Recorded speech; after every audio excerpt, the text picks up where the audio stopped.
क्या बंगाल में जीतेगा कोई और सर्टिफिकेट किसी दूसरे को दे दिया जाएगा? क्या काउंटिंग में तैनात ऑफिसर जिसे चाहेंगे वही जीतेगा? क्या अधिकारियों के पास वो सारे पासवर्ड हैं जिससे स्ट्रांग रूम हैक हो सकता है? वोटिंग में खूब खेला करने की कोशिश हुई और अब जो खेला बाकी है वो कल काउंटिंग में हो जाएगा। क्या कल वोटों की गिनती में गड़बड़ी तय है? सवाल इसलिए उठ रहे हैं क्योंकि बीजेपी ने आरोप लगाया है कि टीएमसी ने काउंटिंग सेंटर में अपने लोग फिट कर दिए हैं। ये कसम खाकर बैठे हैं कि बीजेपी को हराएंगे और टीएमसी को जिताएंगे। पहले शुभेंदु अधिकारी, फिर अर्जुन सिंह ने एक जैसे आरोप टीएमसी पर लगाए। तो क्या बीजेपी अगर वोटिंग में जीत भी रही होगी तो काउंटिंग में हरा दी जाएगी? कल आखिरी खेला कौन करेगा, रिपोर्ट में देखिए।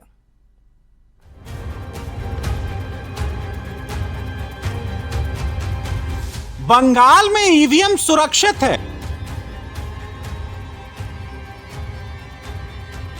स्ट्रांग रूम के बाहर 3 लेयर सिक्योरिटी है।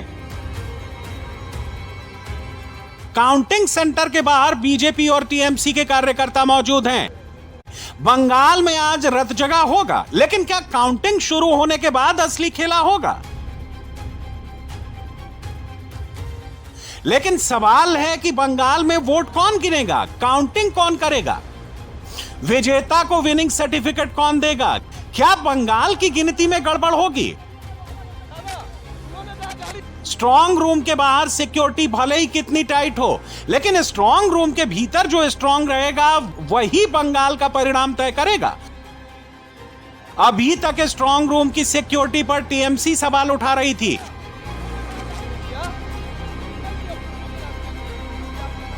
लेकिन काउंटिंग में लगे अधिकारियों पर अब बीजेपी सवाल उठा रही है। बीजेपी का आरोप है कि काउंटिंग में कुछ ऐसे भी अधिकारी हैं जो टीएमसी के पैरोल पर हैं। वो काउंटिंग शुरू होते ही खेला शुरू कर देंगे, जीतने वाले को हरा देंगे और हारने वाले को जिता देंगे। शुभेंदु अधिकारी ने सोशल मीडिया प्लेटफॉर्म पर स्क्रीनशॉट लेकर दावा किया कि काउंटिंग ड्यूटी में लगे अधिकारी अपनी तैनाती से जुड़ी जानकारी बाहर साझा कर रहे हैं। बीजेपी नेता के मुताबिक ये अधिकारी अपने डिपार्टमेंट के ऑर्गेनाइजेशन या एसोसिएशनों को अपनी ड्यूटी की जगह, पद और जिम्मेदारी जैसी जानकारी बता रहे हैं। शुभेंदु अधिकारी ने यह आरोप लगाया कि कुछ स्प्रेडशीट और लिस्ट सर्कुलेट हो रही है जिनमें अधिकारी खुद या दबाव में आकर अपनी इलेक्शन ड्यूटी से जुड़ी जानकारी भर रहे हैं। इस जानकारी में काउंटिंग प्रोसेस में उनका रोल भी शामिल है। शुभेंदु अधिकारी ने चुनाव आयोग से डिमांड की है कि ऐसे अधिकारियों को चुनाव ड्यूटी से हटाएं, क्योंकि इसकी वजह से काउंटिंग के दौरान राजनीतिक प्रभाव और धमकियों का रास्ता खुल जाएगा। गोपनीयता के उल्लंघन से चुनाव परिणाम प्रभावित होगा। काउंटिंग से पहले डेटा लीक होने से सत्ताधारी पार्टी अधिकारियों पर दबाव बनाने में कामयाब होगी और चुनाव पर इसका असर यह होगा कि काउंटिंग सेंटर के बाहर भले ही कितनी सिक्योरिटी हो, लेकिन असली खेला काउंटिंग सेंटर के भीतर हो जाएगा। चुनाव ड्यूटी में लगे अधिकारी प्रत्याशियों को डरा धमकाकर उन्हें बाहर कर देंगे और अपने पसंद के कैंडिडेट को विनर घोषित कर दिया जाएगा। शुभेंदु अधिकारी जैसा आरोप बैरकपुर से चुनाव लड़ रहे बीजेपी प्रत्याशी अर्जुन सिंह ने भी लगाया है। अर्जुन सिंह के मुताबिक Rashtraguru Surendranath college Barrackpore counting centre से संविदा कर्मचारियों को डेटा एंट्री ऑपरेटर के रूप में नियुक्त किया गया है ताकि टीएमसी प्रत्याशियों के पक्ष में वोटों की गिनती में हेरफेर किया जा सके। चुनावी प्रक्रिया में संविदा कर्मचारियों की नियुक्ति नहीं की जा सकती। अर्जुन सिंह ने बाकायदा चुनाव ड्यूटी में लगे सुकर्ण रॉय और सुमन की तस्वीर को भी शेयर किया। अर्जुन सिंह ने यह भी आरोप लगाया कि बलराम सरकार, शफीकुद्दीन और शुभ्रांशु सिन्हा नाम के टीचर्स को टीएमसी से संबंध होने की वजह से चुनाव ड्यूटी से दूर रखा गया था, लेकिन काउंटिंग के दिन इन लोगों को फिर से काम सौंप दिया गया। अर्जुन सिंह ने टीएमसी के राज्यसभा सांसद राजीव कुमार पर भी आरोप लगाए हैं। उनके मुताबिक बैरकपुर और दमदम में टीएमसी ने राजीव कुमार को इसलिए अपना ऑब्जर्वर बनाया है ताकि तकनीकी निगरानी और डेटा हैकिंग की मदद से वो चुनाव परिणाम को प्रभावित कर सकें। बीजेपी के नेता टीएमसी पर चुनाव परिणामों में खेला करने का आरोप लगा रहे हैं, तो चुनाव आयोग ने भी निष्पक्ष काउंटिंग करने की पूरी तैयारी कर ली है।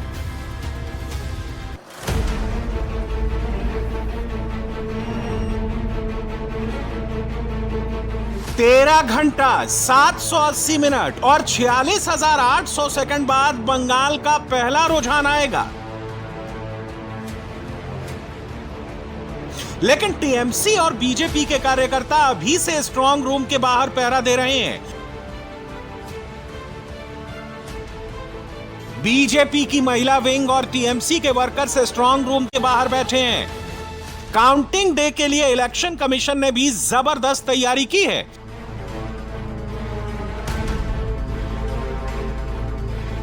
स्ट्रांग रूम के आसपास फुल प्रूफ सिक्योरिटी का इंतजाम है।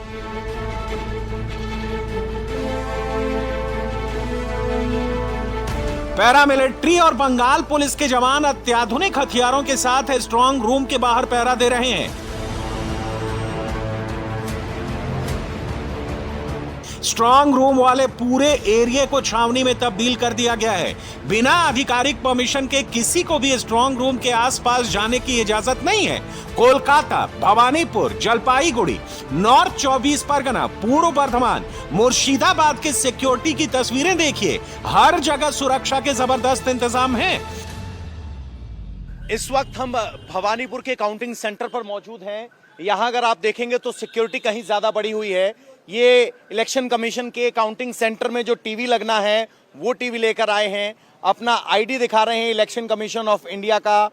ये 159 भवानीपुर, और अब इनको भी एक वेरिफिकेशन किया जा रहा है। फोटो अंदर भेजा गया है, अंदर से हाँ आएगा तभी आगे बढ़ पाएंगे। इस गली में जिसका घर है उसको छोड़कर, भले ही ऑफिस हो या हो कोई और वजह हो, आपको जाने की वजह बतानी पड़ेगी। यहाँ ये स्विगी वाले भैया आए हैं, इनको नहीं जाने दिया जा रहा है। यहाँ धारा 144 का जो नया वर्जन है वो यहाँ लगा हुआ है, भारतीय न्याय संहिता। पैरामिलिट्री फोर्सेस तैनात हैं और यहाँ सिर्फ कोलकाता पुलिस और इलेक्शन कमीशन की गाड़ी ही आगे जा सकती है। कल यहाँ सुबह काउंटिंग शुरू होगी, उससे पहले यहाँ सुरक्षा को पुख्ता किया गया है।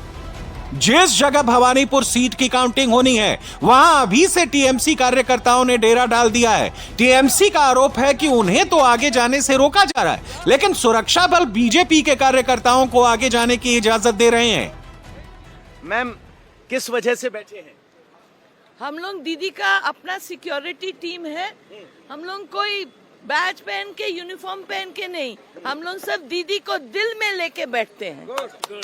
तो आपको क्यों लगा यहाँ बैठना चाहिए? हम लोग दीदी के साथ हैं, इसलिए उनके सपोर्ट में यहाँ बैठे हुए हैं हम लोग।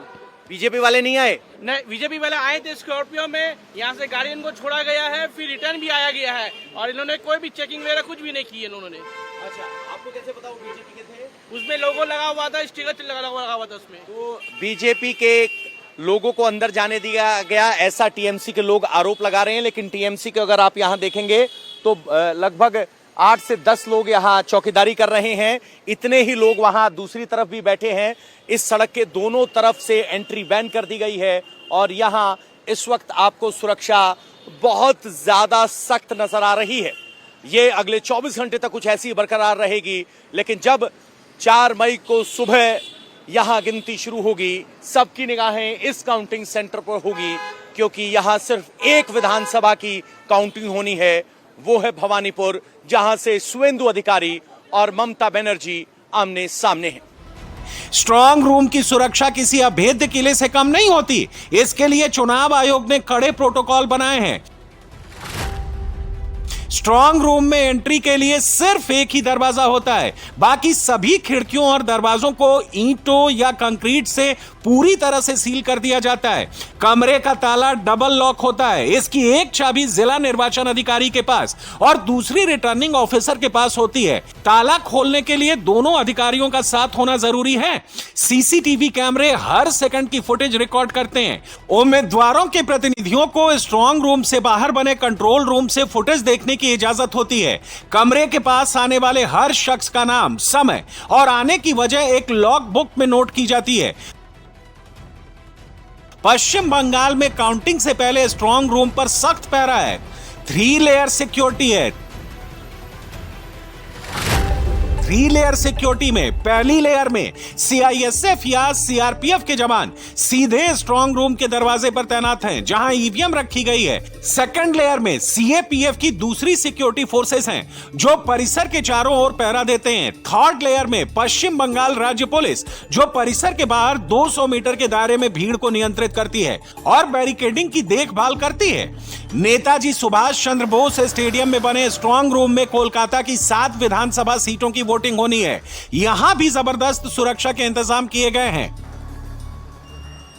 आज रविवार का दिन है। वोटिंग होने के बाद काउंटिंग सेंटर के स्ट्रांग रूम पर सबकी निगाहें टिकी हैं। बीजेपी के नेता आज मंदिर मंदिर जाने की योजना बना रहे हैं। यहां देखेंगे तो पैरामिलिट्री फोर्सेस और कोलकाता पुलिस के जवान तैनात हैं। यहां पर कोलकाता की 6 सीटों की काउंटिंग होनी है। पूरा बंगाल सांसें थामकर इंतजार कर रहा है कि 4 मई को क्या होगा। उससे पहले कल बीजेपी ने और टीएमसी ने अपने वोटिंग एजेंट से मुलाकात की, बात की। सबसे बड़ी बात यह कि वर्चुअल कॉन्फ्रेंस के जरिए जुड़े अभिषेक बनर्जी और ममता बनर्जी ने कहा कि वो 200 सीट से ज्यादा जीतने वाले हैं, जबकि ऐसे ही दावे बीजेपी की तरफ से किए गए हैं। चुनाव आयोग ने बंगाल में काउंटिंग के दौरान अतिरिक्त मतगणना पर्यवेक्षक और पुलिस पर्यवेक्षक की तैनाती की है। काउंटिंग के लिए आयोग ने 165 अतिरिक्त मतगणना पर्यवेक्षकों को तैनात किया है। साथ ही 77 पुलिस पर्यवेक्षकों की भी तैनाती की है। चुनाव आयोग ने कहा कि इन सभी अतिरिक्त पर्यवेक्षकों की नियुक्ति इसलिए की गई है ताकि वोट काउंटिंग प्रक्रिया को सुरक्षित, शांतिपूर्ण, भयमुक्त और पारदर्शी तरीके से कर सकें। उधर टीएमसी इलेक्शन कमीशन के इस फैसले पर सवाल उठा रही है, तो बीजेपी का कहना है कि निष्पक्ष काउंटिंग के लिए वो चुनाव आयोग के हर फैसले के साथ हैं। देखिए, जितना ऑब्जर्वर नियोग करना चाहिए इलेक्शन कमीशन सोचे, उतना इलेक्शन कमीशन किया। इलेक्शन कमीशन गणना को साफ सुथरा करना चाहते हैं। इलेक्शन को अबाध और शांतिपूर्ण करने के लिए चुनाव आयोग ने जो पदक्षेप लिया था वो सार्थक हुआ। काउंटिंग के लिए भी वो पदक्षेप ले रहा है। जो भी पदक्षेप लेंगे हम उसका पक्ष में है, कारण सर्वोच्च अदालत सुप्रीम कोर्ट उनका पक्ष में है। सुप्रीम कोर्ट कह रहा है कि चुनाव आयोग काउंटिंग को साफ सुथरा करने के लिए जो कदम उठाए उठाना दे, उनको उठाए, कोई आपत्ति नहीं है। तो इसीलिए हम चाहते हैं साफ सुथरा काउंटिंग हो। चुनाव आयोग जितना ऑब्जर्वर नियोग करे, जितना ऑब्जर्वर का नाम घोषणा किया, उनको जहां से भी नियोग करे, हम लोगों को उसमें कोई देखने का नहीं है। चुनाव आयोग एक्टिव मोड में है, लेकिन फिर भी टीएमसी के नेताओं की टेंशन हाई है। टीएमसी के कुणाल घोष एक बार फिर कोलकाता के स्ट्रांग रूम के बाहर नजर आए। शशि पांजा भी लगातार स्ट्रांग रूम का दौरा कर रही हैं। भवानीपुर में ममता बनर्जी ने कार्यकर्ताओं को 24 घंटे स्ट्रांग रूम की निगरानी करने को कहा है। वहीं इससे पहले बीजेपी के शुभेंदु अधिकारी ने भी स्ट्रांग रूम पहुंचकर व्यवस्था का जायजा लिया था। टीएमसी आरोप लगा रही है कि अभी भी कई ऐसे स्ट्रांग रूम हैं जहां सीसीटीवी पूरी तरह से काम नहीं कर रहे हैं। ऐसे में यहां काउंटिंग के दौरान गड़बड़ी की जा सकती है। जो खामियत थी वो खामियत वो हम लोग दिखाए थे कि यहाँ पे ये लूप होल्स है, तो अंत में आपको तो उसके लिए बंदोबस्त करना पड़ा। लेकिन तृणमूल कांग्रेस जो बोल रही है वो बेबुनियाद है, इस तरीके का भी प्रेस कॉन्फ्रेंस में उनको कहना नहीं चाहिए था। ये तो सच्चाई है कि पोस्टल बैलेट्स जो रखे गए जिस कमरे में, उसमें तो कोई सीसीटीवी थी नहीं, तो सीसीटीवी नहीं होगी तो हम लोग को दिखेगी नहीं। ये भी सच्चाई है, विभिन्न जिलाओं में स्ट्रांग रूम में सीसीटीवी काम नहीं कर रहा है और डिस्ट्रप्शन हो रही है, बीच बीच में आपको तस्वीरें नहीं दिखेंगी, तो संदेह तो जागेगा ही। तो ये तो सच्चाई है, तो हम लोग बोलेंगे नहीं। तो हम लोग बता रहे हैं अभी जो अगर अपर्याप्त रूप से सब कुछ दिख रहा है, हमारे पॉलिटिकल वर्कर्स बोल रहे हैं, अनइंटरप्टेड 24 घंटा आपको दिखना चाहिए वो तस्वीरें, तब हम लोग खुश हैं। काउंटिंग से ठीक पहले बंगाल के कई जिलों में स्ट्रांग रूम के बाहर बवाल मचा है। नॉर्थ 24 परगना के विधाननगर में भी हंगामा हुआ है। यहां स्ट्रांग रूम के बाहर जमकर बवाल हो गया है। विधाननगर कॉलेज के स्ट्रांग रूम के पास टीएमसी और बीजेपी कार्यकर्ता आमने सामने आ गए, जिसके बाद दोनों तरफ से जमकर नारेबाजी हुई।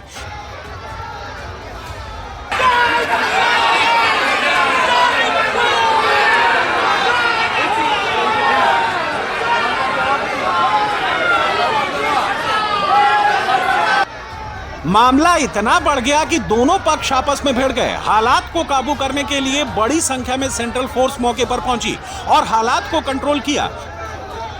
बीजेपी का आरोप है कि तृणमूल कार्यकर्ताओं ने बनाए कैंप में पार्टी के झंडे लगा दिए, जिसकी वजह से झगड़ा शुरू हुआ। फिलहाल पुलिस ने मामले को शांत करा दिया है। टीएमसी और बीजेपी कार्यकर्ताओं को अलग करने के लिए बैरिकेड लगा दिए गए हैं।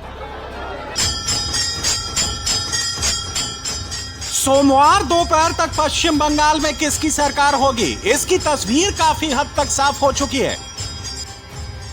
लेकिन आज उम्मीदवार मंदिर में पूजा पाठ कर रहे हैं, भगवान से जीत का आशीर्वाद मांग रहे हैं। कोलकाता पोर्ट, बैरकपुर, पश्चिम मेदिनीपुर, सिलीगुड़ी और आसनसोल में बीजेपी उम्मीदवारों ने मंदिर में पूजा की और मंदिर में माथा टेका।